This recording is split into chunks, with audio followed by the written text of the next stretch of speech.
Well, another wisdom day, daily wisdom. I want to welcome everyone here, Unlimited Wisdom family, and also the friends and family and members. I really, really appreciate you.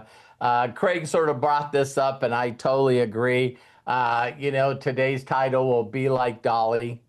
Uh, there's not too many people I can think about. I was actually going to do a little bit of research on AI and stuff, and just man, who is there's always this concept where I bring it up all the time. Is like I always was happy and successful because I always sought out the best mentors I could find. Whether it's a mentor or maybe a role model. I don't know some other names for role models. But of course, now that, Dolly passed away, the amount of videos that are going out. So I would just like each and every one of you to, I hope you don't forget it, make yourself a note. But maybe you could go to YouTube or whatever social media that you're on and just search for Dolly Parton videos. I mean, the one that I thought was, I seen so many, but one of the things that just blew me away was Barbara Walters. It looks like maybe the first time that she interviewed her, and Barbara Walters being Barbara Walters. You know what I mean? That's all I'll say. Is some of the questions that she was asking her, she not only did Barbara Walters feel sort of embarrassed because she actually said there was a couple of questions that her assistants asked, and then she said, I want to ask you this question. My assistant brought it up. And she says, but I just want to tell you that I wouldn't ask you this question. How many of you immediately go, that's bullshit? And so people would always ask her when they felt like they got comfortable with her, they would ask her, well, are parts of you fake? And she says, there's no way I could grow acrylic nails like this. So when everyone assumed, about talking about her breast size, that immediately when they ask her, is those real? She would immediately respond with her fingernails. Just so brilliant. But there's a couple of videos that I seen that I just found really, really fascinating. Thanks very much for jumping on here, Ben, Deborah Grady, Lisa Marie, Dustin, again, Sandy, Michael, Coach Bob. One of the things that I really loved is I know, and this is going to be sad, but I know immediately there's going to be some people immediately out there that are going to try to find some way to find something negative about her. You know what I mean? And one of the things she did, she always made herself the butt of the joke. So when people ask, well, Barbara Walters was asking this too, and she says, well, your dress and stuff, and how you're dressed up, and she said, yeah, when I was a little girl, there was always people in the little town that I grew up. She was number 4 of 12 kids, living in the Blue Hills of Tennessee, and she said there was always this lady that everyone talked about. And so she said one day I got to see her. I don't know if it was at the beauty salon or the nail salon or whatever. And I immediately, when I seen her, she just stuck out. And the way she dressed, her hair, her nails, and she said other things. And I looked at her and I just went, my God, she just glows. She's beautiful. And I said to my mom, wow, why do everyone talk about her like that? And they said, well, she's sort of white trash. And Dolly Parton said, then that's who I'm going to be. Isn't that amazing? And she's just like, so people would ask her, of course, about her hair. You know what I mean? How long does it take to do your hair? And her response would be, I don't know, I'm not there. because it's a wig. But it's just like I just love all these things that are coming out about her, and how much she gave to charity, and she broke a Guinness Book of World Records for giving away books to her children. She says she was inspired by, I think it was either her father or grandfather that couldn't read, probably both. And it's just really, really amazing. Deborah Bronner used to work for the network that Johnny Carson was on. And so Deborah Bronner has met her personally. So I hope Deborah hears that. Hi, Faith. Thanks for jumping on here. And that was my whole key of this. It's like, and then if you guys find some videos of her, I think it's really hilarious how she would always set up these nighttime people with these long jokes. You know what I mean? And so the one I seen today is she said in her neighborhood, I mean in the city, that they always had this bear, and they just had it like pinned up. And so they said that everyone would buy stuff from the penny store and give it to the bear, and they always liked watching the bear, drink Coca-Cola. And so she was telling Fallon this story. And he was going, wow. And she said, and there's just some people out there that are not very nice. So a guy poured out the Coca-Cola and he put gasoline in it and gave it to the bear. And when the bear drank it, he just went bananas, just went berserk. And he broke out of his pen. And he broke out of his pen and started running around. And then all of a sudden, as he was going down the street chasing some people, he just fell over and just laid on his side. And Fallon said, oh my God, did he die? And she said, no, he ran out of gas.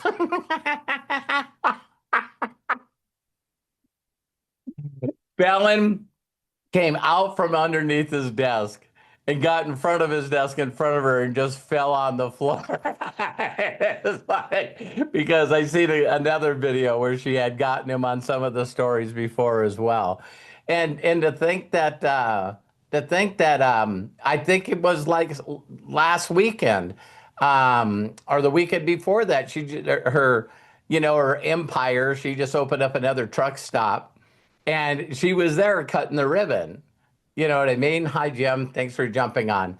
And what I find really unique about that is, again, we're gonna hear a bunch of stuff that we don't know is true or not. But someone said that she had cancer, that she died of cancer. And the first thing that I thought is, if that's true, when she got diagnosed, she probably just went, no one's gonna know. And I'm just going to do what I do every day until I can't. And we know other people that would immediately go on every network and tell everybody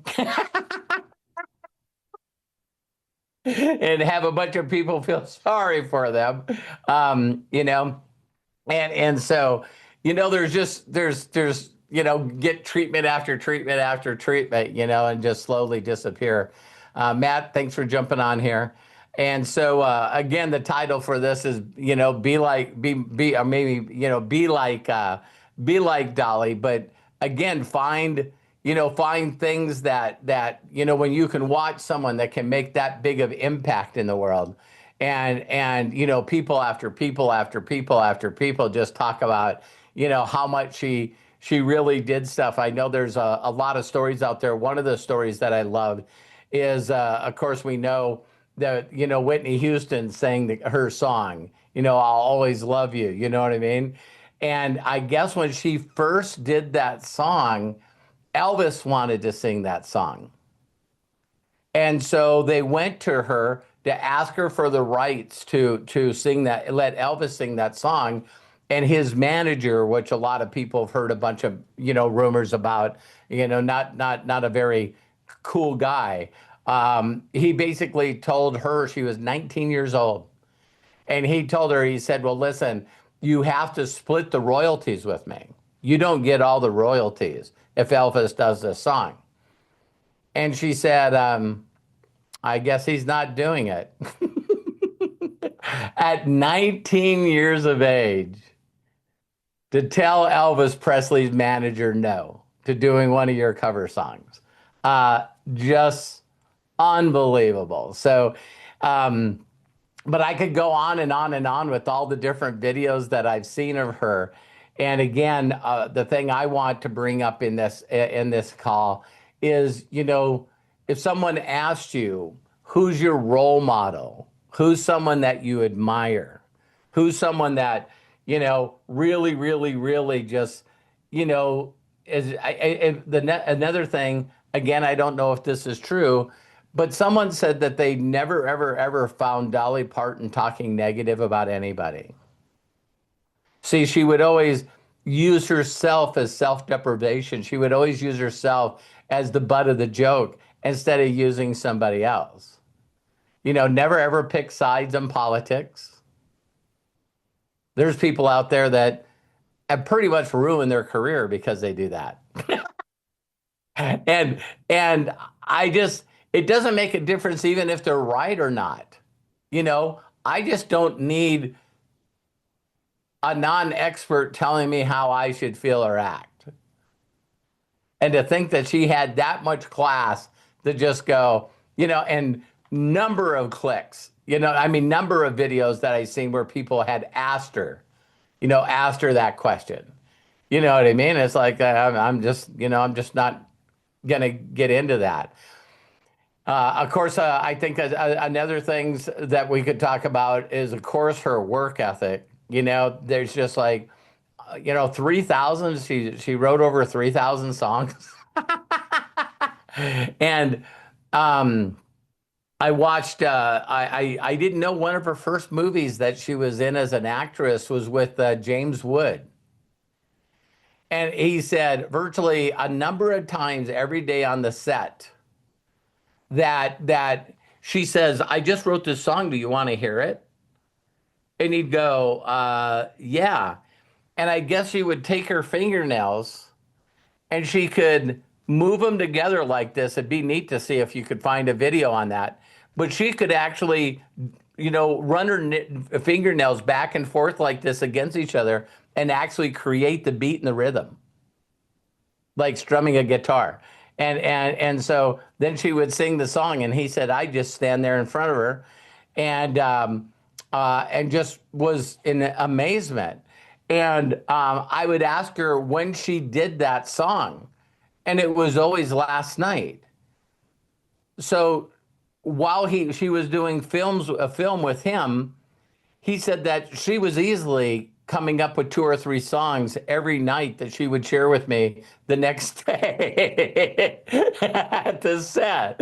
And I'm going like, wow, what an incredible human being. You know what I mean?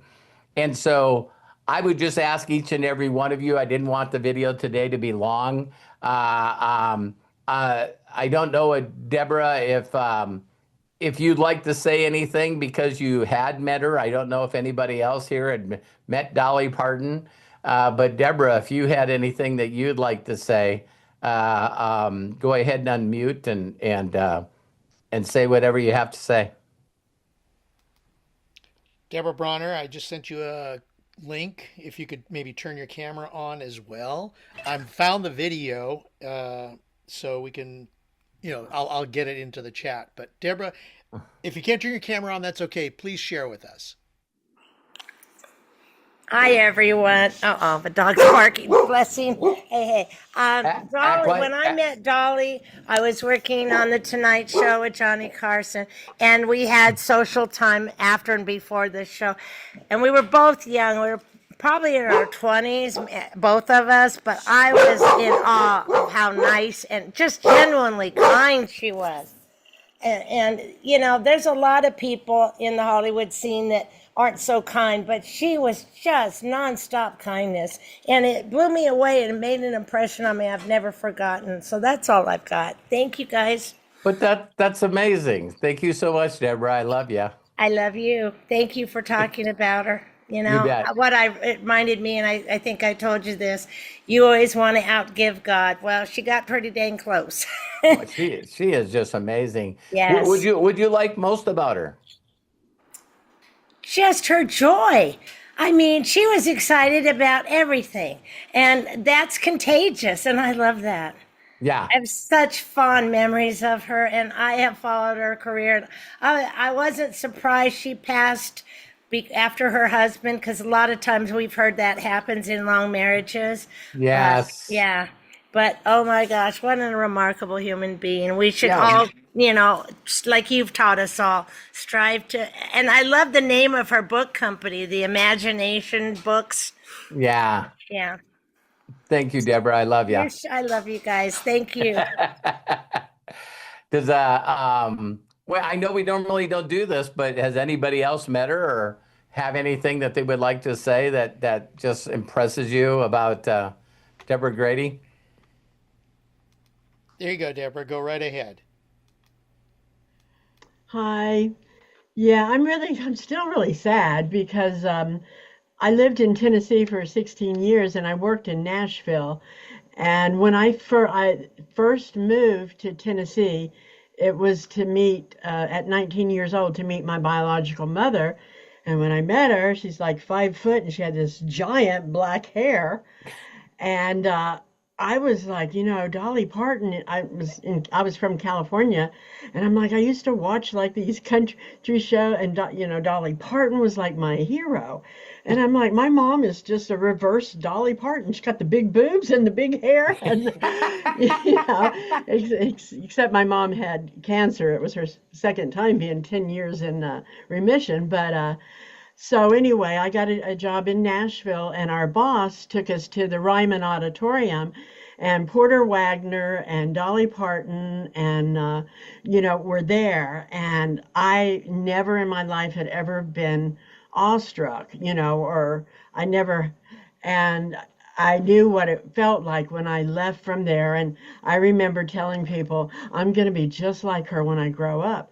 And you'll start seeing now a whole bunch of her replays of the night show. I used to watch her when she'd come on with, David Letterman, those, and I Oh, mean, I always wanted to have her wit. She is so quick.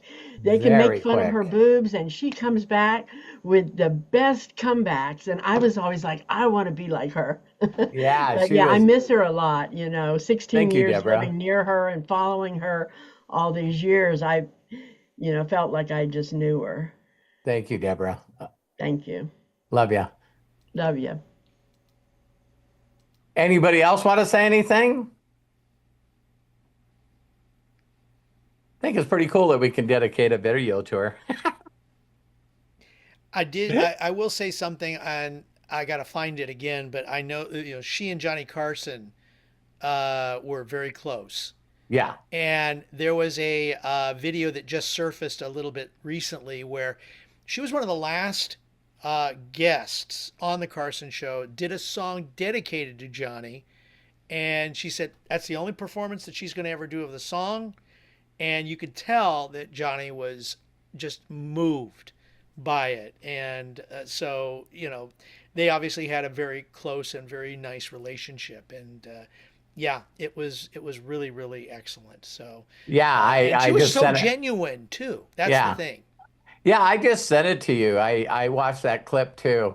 And one of the things that was really incredible about the Yeah. clip is she said, I know people call this the Tonight Show, but I call it the Johnny Carson Show. And then she said that she wrote a song for him and then played it to him.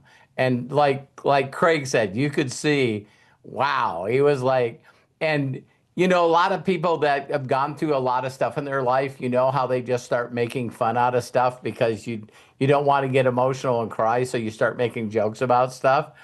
And you could see that Johnny Carson needed to do that laugh release because he was so choked up. And he's going, oh, he says, you're going to play this for other people like Marvin Griffin and just replace my name with Johnny Carson show with the Marvin Griffin show. And she was very, very stern. And she goes, no, I will not. So now that just makes it, he was trying to find comic relief to get out of it. Now she's just heartbreaking and more emotional for him. But Craig, you said that you read that letter. You read that letter that Matt posted. Yeah. Let me see if I can. Let me get to that really quick. It was really, really incredible when you think about it. Yeah, here it is. Um, what do you want me to do? Do you want me to share it and read it?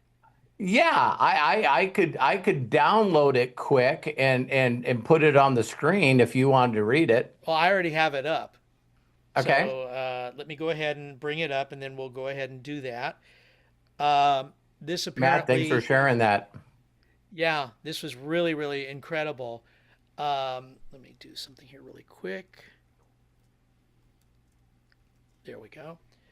So this is actually a post from Eminem, and it's an incredible letter. The Eminem said, "I'm sorry well, let me read the letter part of it." So she wrote Eminem, whose name is Marshall, and here's the letter. Congratulations on your induction into the Rock and Roll Hall of Fame. Your performance was amazing and everybody said so. Even though I don't know a lot about rap music, I've come to know that you are the very best at it. Aside from that, I hope what I have to say will not seem weird or strange to you, but I've always felt some unexplained connection to you, like I know you somehow. I had hoped to meet you at the show, but you know how nuts these things are. Personally, I hate them, and I missed my chance, but maybe someday we'll meet. In the meantime, keep doing what you're doing because you do it so well, and no matter how complex your world may be, just know you are very special and touch people in ways you don't even know. With love and respect, Dolly Parton. And Wow. Eminem's reply 20 hours ago. I'm sorry we never got a chance to meet, but getting this note from Dolly really had an impact on me.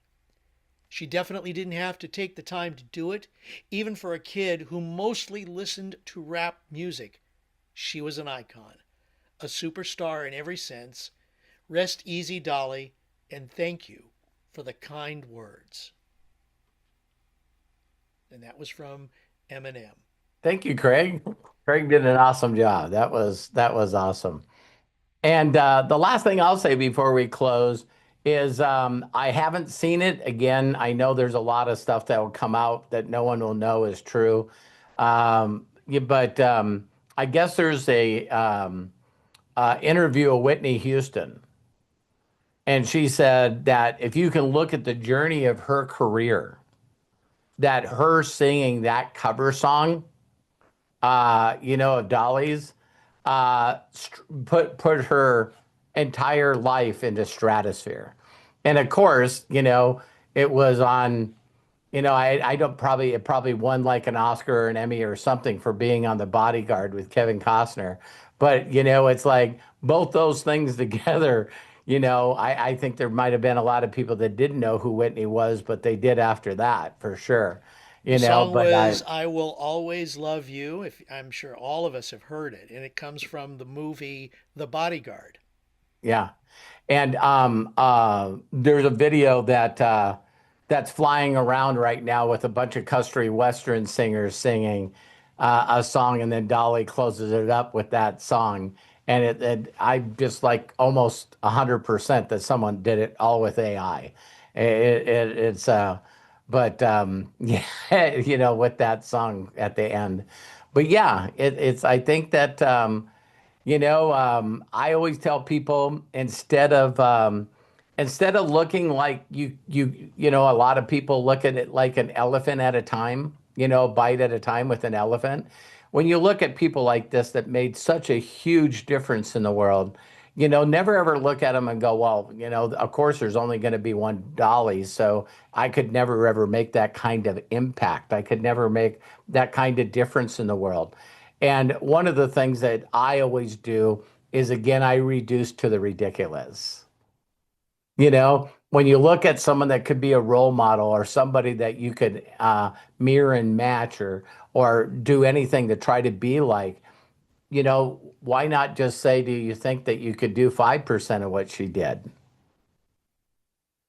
Her net worth was like somewhere between 3 to 400 million when she died. I'm sure her knowing that she had cancer, if that was true, there's not a doubt in my mind that she's got everything set up for Dolly World and all the other things that she has, for like ever. And even someone said, and I hadn't seen this either, but someone said that when everyone was sort of scared with COVID, that and no one really knew what was going on, and everyone's sort of scared. They said that they needed to come up with a vaccine, and I guess Dolly Parton was the very first person to donate $1 million to the research to get the vaccine. Isn't that crazy? And also at that time, no one really, really, really knew what was going on. And so for her to just go, hey, here's $1 million, I'd like to help in any way I could. And I agree, Matt. I totally, totally agree. She could have, if she kept all the money, she probably would have been a billionaire without a doubt. So I don't have anything more to say unless anybody else does. So I love and appreciate you guys. Let's all be more like Dolly. And so thank you for jumping on here, Matthew. And of course, if my lovely wife, Terry, and Hannah and Ezra are in the background, Faith, Lisa Marie, Dustin, Melody, Mary, Deborah Bronner, thanks for your feedback. Ben, Jim, Sandy, Deborah Grady, thank you for your feedback. Michael and Angela, Coach Bob, and the hostess with the mostest, Craig Jackman. I love you guys. Have a great day. Bye-bye.